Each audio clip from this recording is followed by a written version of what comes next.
Pasiklausykime Šventosios Evangelijos pagal Matą, kurią medituosime visą savaitę.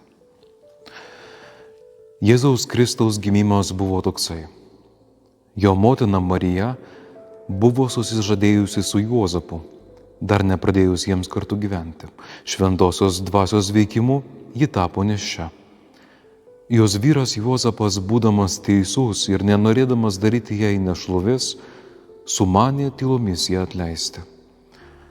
Kai jis nusprendė tai padaryti, per sapną pasirodė jam Viešpaties angelas ir tarė: Juozapai, Dovydo sūnau, nebijok parsivesti į namus savo žmonos Marijos, nes jos vaisius yra iš šventosios dvasios.